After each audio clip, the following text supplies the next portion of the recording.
तो दोस्तों पिछले कुछ समय से देखा जा रहा है कि नेटो एशिया के अंदर कुछ ज्यादा इंटरेस्ट ले रहा है। इसके पीछे कई सारे तथ्य निकलकर सामने आए थे, जिसमें हम लोगों ने पहले डिस्कशन किया था कि अब नेटो का अगला टारगेट संभवतः चाइना हो सकता है, जिसके लिए पहल शुरू कर दी गई है। भारत के साथ सहयोग बढ़ाने के लिए काफी ज्यादा चर्चाएं पहले ही हो चुकी है। रिसेंटली रायसीना डायलॉग के दौरान भी नेटो के कुछ ऑफिशियल भारत आते हैं और गुप्त रूप से एक मीटिंग की जाती है, जिसमें भारत और नेटो के सहयोग को इन फ्यूचर किस तरह की दिशा दी जाए, इसको लेकर चर्चाएं की जाती है। इसके अतिरिक्त कुछ समय पहले खबरें निकल कर आई थी, मैंने आपको सूचित किया था कि नेटो का एक नया ऑफिस, जिसे कि एशिया के अंदर उसका पहला ऑफिस कहा जा सकता है, वो शुरू होने जा रहा है जापान के अंदर, जिसके बाद चाइना का बौखला जाना बिल्कुल संभवतः लग रहा था और ऐसा हुआ भी। चाइना के तरह तरह के रिएक्शंस इसके बाद देखने के लिए मिले थे।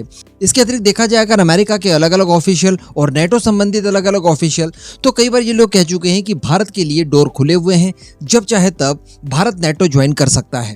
कहने का मतलब भारत जैसा एक शक्तिशाली देश जो कि इंडो पैसिफिक में चाइना जैसी महाशक्ति को चुनौती दे सकता है, ऐसे देश का वेलकम हर हाल में नेटो करना चाहेगा ही चाहेगा। लेकिन दोस्तों अब बताया जा रहा है कि औपचारिक रूप से भारत को यहाँ पर निमंत्रित किया गया है और नेटो की मेंबरशिप देने के लिए काफी ज्यादा पहल शुरू कर दी गई है। चलिए आगे डिस्कशन करते हैं कि क्या मामला है। आप बस चैनल को सब्सक्राइब जरूर कर दीजिएगा। तो दोस्तों जैसा कि हम जानते हैं कि नेटो में कुल इस समय 31 सदस्य हैं। रिसेंटली फिनलैंड शामिल हुआ, जिसके बाद आंकड़ा 31 तक पहुंच जाता है। लेकिन इसके अतिरिक्त कुछ देश नेटो प्लस के भी सदस्य हैं, जो कि बाहर से नेटो को सहयोग करते हैं, जिससे फायदा ये होता है कि NATO countries in NATO plus countries को इंटेलिजेंस शेयर करती है।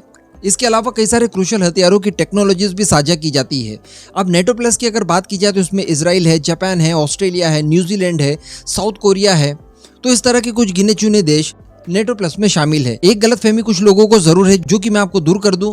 कुछ लोगों का ये मानना है कि पाकिस्तान भी नेटो प्लस का मेंबर है, लेकिन ऐसा नहीं है। नेटो प्लस का मेंबर पाकिस्तान नहीं है। तो अब बताया जा रहा है कि अमेरिकी कांग्रेस यानी अमेरिका की जो संसद है, उसमें एक कमेटी है जो कि चीन के बढ़ते हुए प्रभाव को रोकने के लिए लगातार भविष्य की तैयारियों में लगी हुई है और इनका मेन मकसद है चाइना को काउंटर करके ताइवान को सुरक्षित रखना।